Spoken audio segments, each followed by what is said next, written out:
Olá, olá, bem-vindos à nossa segunda sessão dessa quinta semana da matéria Estilo de Vida. E essa segunda sessão a gente vai falar sobre a sabedoria, lidando com você mesmo a sabedoria. Na primeira sessão a gente falou sobre os nossos valores e crenças e agora a gente vai falar sobre a sabedoria, que são assuntos que têm, de uma certa forma, certas conexões. E os objetivos dessa lição, dessa sessão agora são: ao final dessa sessão você vai ser capaz de escrever o que é a sabedoria de Deus, vai saber diferenciar a sabedoria humana, da sabedoria divina, vai destacar os benefícios da sabedoria na sua vida e vai entender e aplicar o que você aprendeu sobre como desenvolver essa sabedoria em sua própria vida, aquele espaço que você tem de você poder aplicar e refletir na sua própria vida, como isso que a gente vai conversar sobre hoje pode te impactar. E a gente vai começar essa aula falando sobre Salomão. Salomão foi filho do rei Davi e é muito interessante a história de Salomão, porque a história de Salomão é caracterizada muito pela sabedoria. A Bíblia fala que lá, no final de 1 Crônicas, a gente vê a transição para o reinado de Salomão e a gente vê lá em 2 Crônicas, logo no capítulo 1, é um pouquinho do início do reinado do rei Salomão.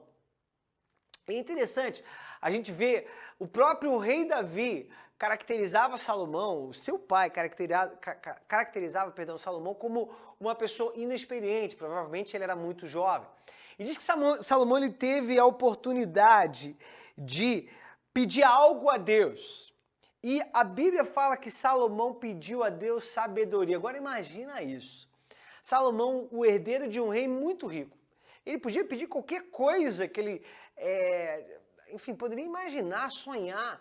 Ele agora era o próximo rei, tinha um grande chamado, uma grande obra a realizar na sua frente. E olha o coração dele diante de Deus, para lidar com tudo aquilo que ele estava herdando do seu pai, para levar o povo, para viver tudo aquilo que Deus tinha chamado para o povo. Ele pede a Deus sabedoria, ele pede a Deus para que Deus possa trazer sabedoria do alto para que ele pudesse viver e exercer tudo aquilo que Deus tinha chamado ele para viver. E é interessante a gente observar também que, como consequência da sabedoria, Salomão viveu tudo aquilo que talvez outras pessoas pediriam em primeiro lugar, como riquezas, como honra, enfim, como prestígio. Então, a sabedoria é algo muito, muito especial da nossa vida e a gente vai poder focar em alguns pontos muito legais hoje. E eu queria começar com uma definição de sabedoria. Sabedoria vem do original Hokmah, que em hebraico significa habilidade ou aprendizado. Eu queria ler essa definição. A sabedoria nas escrituras sagradas, quando usado por Deus ou pelos homens, sempre carrega uma forte conotação moral. É algo concebido como algo puro, amoroso e bom. Sabedoria, entre outras coisas, é a habilidade de formular finais perfeitos e alcançar estes fins de maneira mais perfeita, mais harmoniosa. É ver o fim desde o começo. Amo essa definição, ver o fim desde o começo. De modo que dúvidas e suposições não tenham espaço. A sabedoria vê tudo de maneira focada, em sinergia com o todo e, portanto, consegue avançar em direção aos objetivos estabelecidos com uma precisão impecável. Essa foi a definição do A.W. Tozer. E uma outra definição do Packer diz assim: a sabedoria é o poder de ver e a inclinação de escolher o melhor e maior objetivo ao mesmo tempo que garantir os meios de alcançá-los. Olha que interessante. A sabedoria, de fato, é o lado prático da bondade moral. Portanto, só pode ser totalmente encontrada em Deus. Ele é naturalmente, completamente e invariavelmente sábio.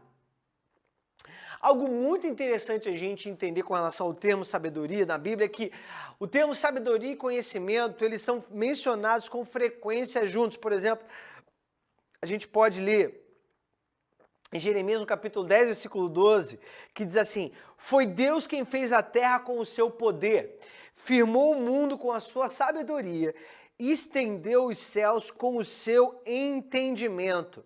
A sabedoria ela é fundada no conhecimento. A sabedoria ela é fundada no entendimento dos fatos, no entendimento funcional e prático da realidade, dos dados, das informações, mas ela adiciona algo que tem um fator sobrenatural nela. Quando a gente lê, por exemplo, Colossenses no capítulo 2 diz assim: esforço-me para que eles sejam fortalecidos em seu coração, estejam unidos em amor e alcancem toda a riqueza do pleno entendimento.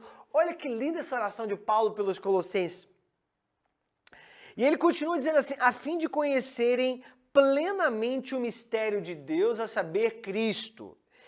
Olha como Paulo ele traz um contexto de entendimento, Paulo traz um contexto de conhecimento ao mistério de Deus, Cristo. E ele continua dizendo assim: nele, em Cristo, estão escondidos todos os tesouros da sabedoria e do conhecimento. Então, Paulo traz a ideia de sabedoria com a ideia de conhecimento, de entendimento. Paulo alinha essas duas coisas. É interessante como uma outra definição de sabedoria também é assim: como saber a vontade de Deus e fazer o que é certo em todas as situações. Existe um elemento sobrenatural na sabedoria que não necessariamente a gente pode ler no conhecimento, ou ler no entendimento. Às vezes o entendimento está mais ligado aos fatos, mas a sabedoria ela sabe ler os fatos, ela sabe trazer uma perspectiva ao entendimento, uma perspectiva ao conhecimento.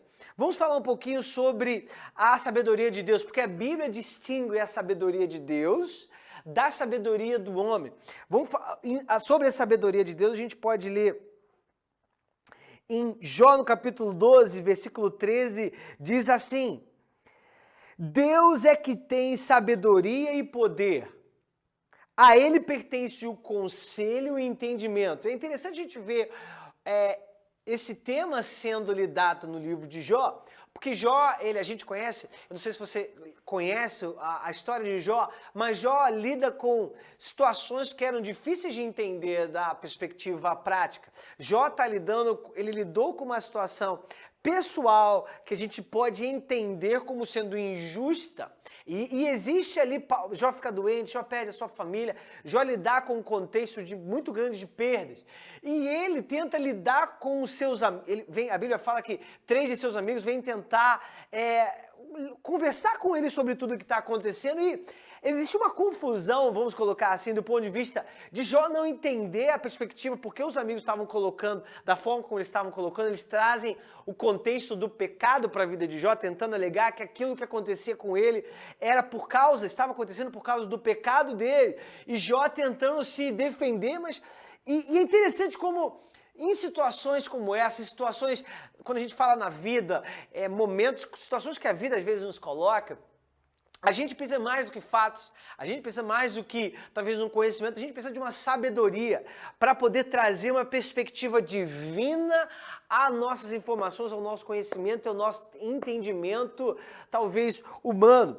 A gente pode ver também em 1 Coríntios, no capítulo 1, versículo 18 e 26, que existe uma distinção entre a sabedoria de Deus e a sabedoria dos homens. A gente vê também em Provérbios, diz assim: pois é o Senhor quem dá sabedoria, de sua boca procedem o conhecimento e o discernimento. Eu queria voltar nesse versículo que eu mencionei de 1 Coríntios, no capítulo 1, versículo 18 a 26. Olha o que diz nessa versão. Diz assim, é uma versão um pouquinho mais longa, mas muito interessante o que esse texto traz para a nossa discussão. Pois a mensagem de Deus, a mensagem da cruz, ela é loucura para os que estão perecendo, mas para nós que estamos sendo salvos é o poder de Deus. Pois está escrito: eu destruirei a sabedoria dos sábios e rejeitarei a inteligência dos inteligentes. Olha que interessante. Onde está o sábio? Onde está o erudito? Onde está o questionador dessa era? Acaso não tornou Deus louca a sabedoria deste mundo? Visto que na sabedoria de Deus o mundo não o conheceu por meio da sabedoria humana. Agradou a Deus salvar aqueles que creem por meio da loucura da pregação. Os judeus pedem sinais miraculosos e os gregos procuram sabedoria. Nós, porém, pregamos a Cristo crucificado, o que é de fato escândalo para os judeus e loucura para os gentios. Mas para os que foram chamados, tanto judeus como gregos, Cristo é o poder de Deus e a sabedoria de Deus. Porque a loucura de Deus é mais sábia que a sabedoria humana, e a fraqueza de Deus é mais forte que a força do homem. Irmãos, pensem no que vocês eram quando foram chamados. Poucos eram sábios segundo os padrões humanos, poucos eram poderosos, poucos eram de nobre nascimento. Olha como Paulo ele traz esse contraste da sabedoria do homem e da sabedoria de Deus. Como Deus vai confundir a sabedoria do homem. Quando a gente lê lá em Isaías, no capítulo 55, versículo 8 a 9, diz assim: pois os meus pensamentos não são os pensamentos de vocês, nem os seus caminhos são os meus caminhos, declara o Senhor, porque assim como os céus são mais altos do que a terra, também os meus caminhos são mais altos do que os seus caminhos, e os meus pensamentos mais altos do que os seus pensamentos. Olha como Deus traz uma distinção na forma que o homem pensa, dos pensamentos do homem para os pensamentos de Deus, o que nos leva a entender que Deus tem uma forma muito mais alta de ver, de pensar, de uma perspectiva completamente diferente da que o homem tem. Um outro versículo lá em Romanos 11, versículo 33, muito interessante, diz assim: ó profundidade da riqueza, da sabedoria e do conhecimento de Deus. Quão insondáveis são os seus juízos e inescrutáveis os seus caminhos. O mesmo livro de Jó vai trazer essa perspectiva da sabedoria de Deus. Capítulo 9, versículo 4 diz assim: a sua sabedoria é profunda e o seu amor é imenso. Então, eu amo como a gente pode olhar para Deus, olhar para a grandeza de Deus, olhar para a profundidade de Deus, e a sabedoria faz parte dessa realidade de Deus. E dentro desse contexto, a gente é convidado, então, veja, vamos pensar como filhos de Deus, como pessoas que buscam a Deus, como pessoas que querem viver a realidade de Deus na nossa vida. Está diante de nós a sabedoria de Deus. Está diante de nós a grandeza da profundidade do conhecimento de Deus. E para nós, então, o convite que Deus faz para nós diante disso tudo é mergulhar na sabedoria dele, é mergulhar em quem ele é, e a gente discernir a grandeza de Deus, discernir a sabedoria, porque isso está disponível para nós.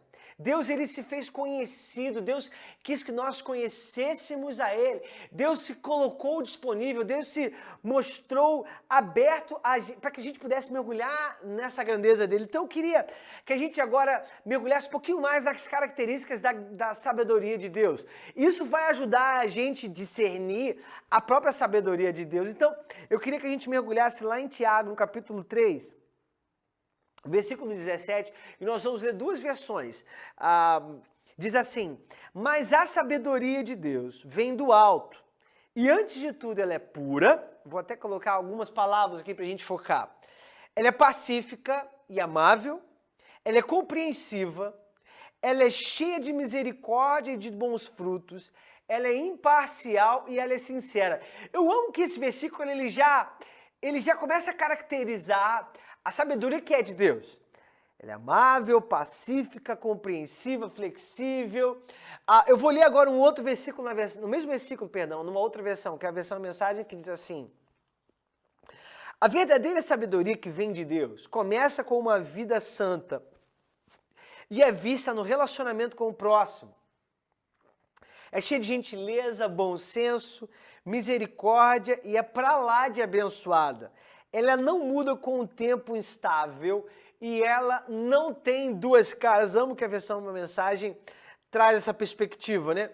Então, a sabedoria de Deus é pura, pacífica, amável, flexível, sincera, atenciosa, cortês, gentil, cheia de misericórdia e bons frutos. Como a gente leu na versão da mensagem, ela não muda com o tempo estável, ela não tem duas caras. Então, tudo que começa a fugir, toda perspectiva, toda forma de ver começa a fugir dessas características da sabedoria de Deus, a gente pode começar a ter um discernimento a partir daí. Porque a sabedoria de Deus, ela é assim. Essa é a característica da sabedoria de Deus. Vamos focar um pouquinho mais em cada uma dessas coisas, né?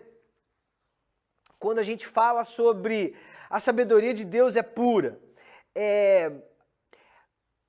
Vamos entender o que é puro, esse contexto do puro. O puro ele tem a ver com ela ter uma intenção pura, uma intenção clara. Ela não busca os seus próprios interesses, ou ela não é egoísta. Ela tem uma intenção transparente, né? Ela é pura, ela não faz uma coisa, ela não se mostra uma coisa sendo outra, com uma outra intenção.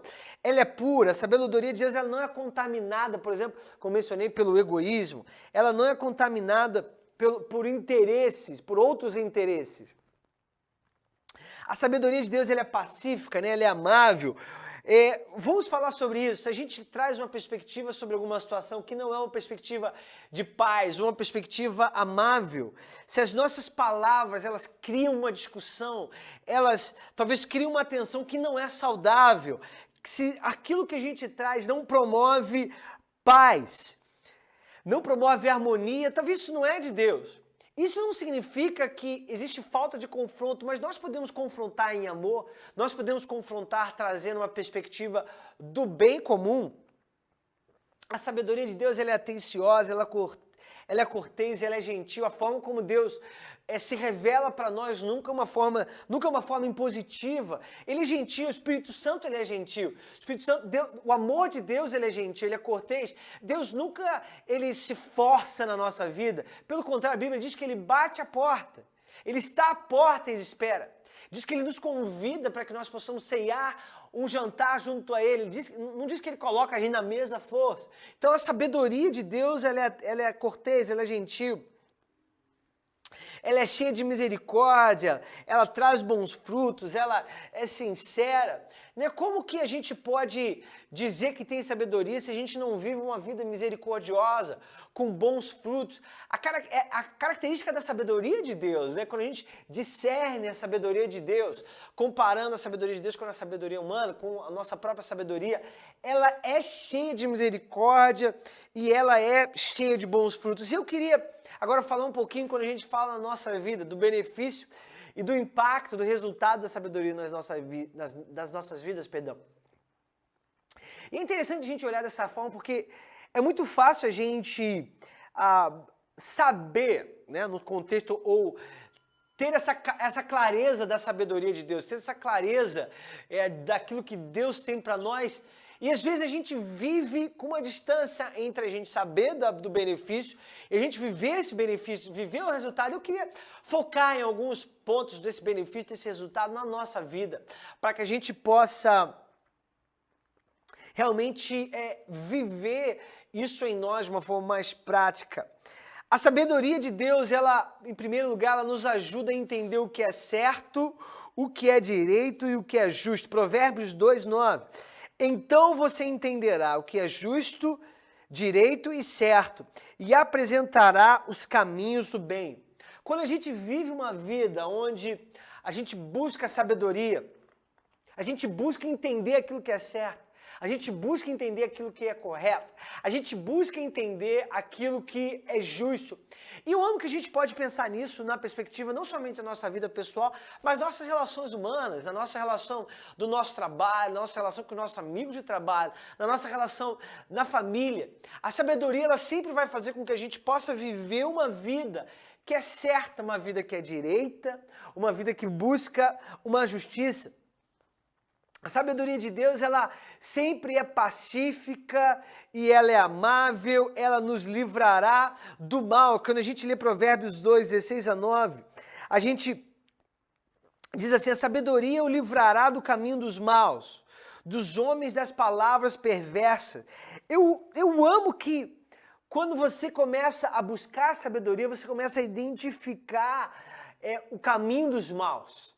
Talvez em discursos, mesmo que talvez falsos, você começa a identificar que isso não são caminhos de Deus. A Bíblia fala que Existem caminhos que parecem bons, mas o seu final ele leva à morte. Então, a sabedoria ela começa a nos dar clareza para identificar caminhos. A sabedoria ela começa a fazer com que a gente veja além daquilo que talvez está imediatamente à nossa frente. A sabedoria ela nos livra do mal. Em Provérbios, capítulo 3, no versículo 1 e 2, ele também nos mostra que a sabedoria ela sempre está conectada a uma vida longa e próspera.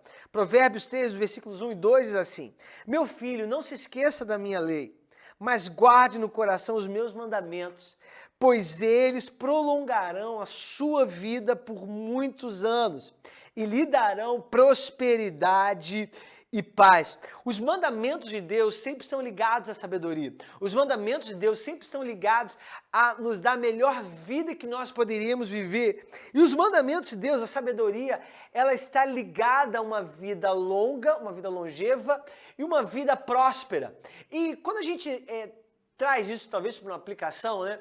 Quando a gente fala, o que é uma vida longeva? Ela é o significado, talvez de você lidar bem com todos os ciclos, com diferentes estações.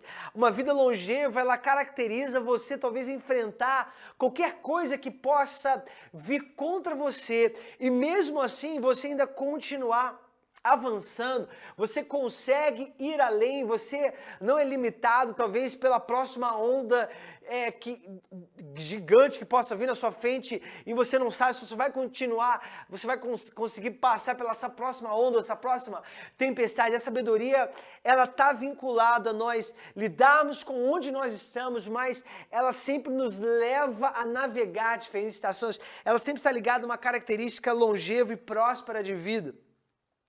Quando a gente fala sobre ser bem-sucedido traz esse contexto de nós sucedermos bem ciclos, sucedermos bem estações, nós continuarmos avançando. Isso é uma pessoa bem-sucedida, é uma pessoa que sucede estações, ciclos bem. A sabedoria, ela também a gente pode ler lá em Provérbios 3, 1 e 2, diz assim, a sabedoria ela nos dará favor e uma boa reputação diante de Deus e dos homens. Que o amor e a fidelidade jamais o abandonem. Prenda-os ao redor do seu pescoço, escreva-os na tábua do seu coração. Então você terá o favor de Deus e dos homens e boa reputação. A sabedoria provê força, lá em Eclesiastes 7, versículo 19, diz que a sabedoria torna o sábio mais poderoso que uma cidade guardada por 10 valentes. Eu amo essa imagem. A sabedoria é mais importante do que a força. Ela torna o sábio mais poderoso de uma cidade guardada por 10 valentes. A sabedoria, ela te dá discernimento. Quando a gente olha sobre o conselho de Salomão sobre a sabedoria, ele disse assim, devemos buscá-la a qualquer custo. O conselho da sabedoria é, procure obter sabedoria. Use todo o entendimento, use tudo que você possui para adquirir entendimento.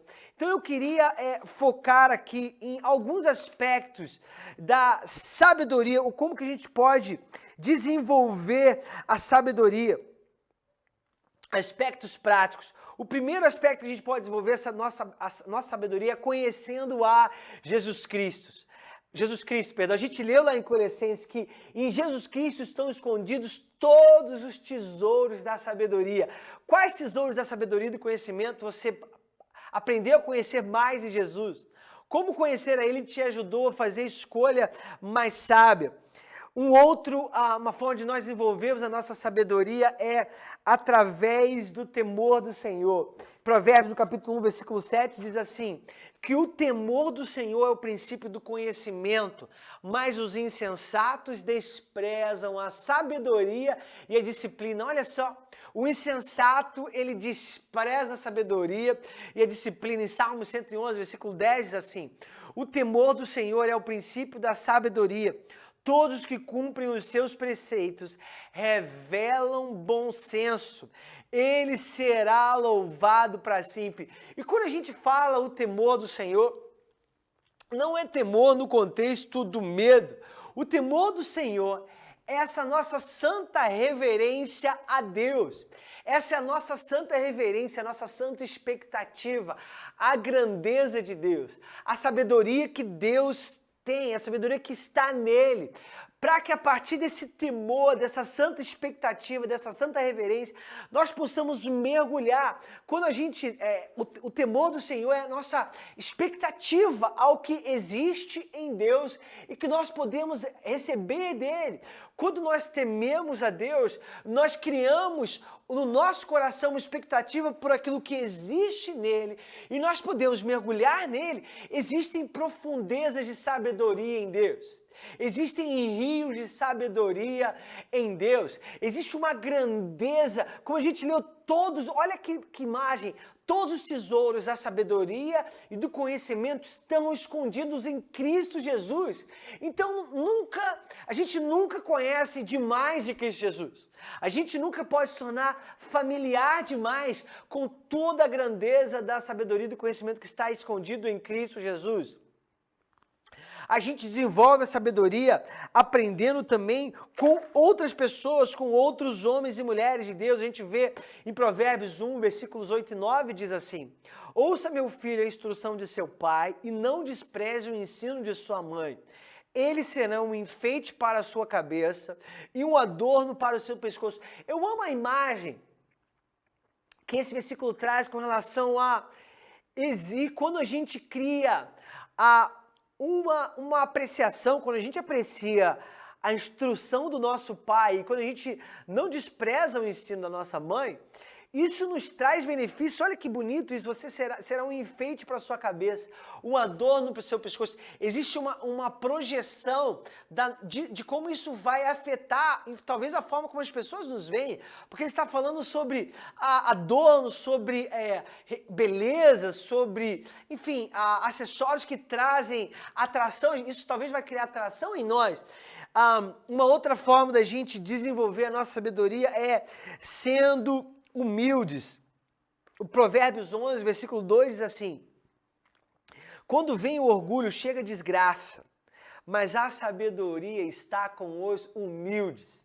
A sabedoria está com os humildes. Provérbios 3,7 diz assim: não seja sábio aos seus próprios olhos, tema o Senhor e evite o mal. Não seja sábio aos seus próprios olhos. Olha que frase interessante.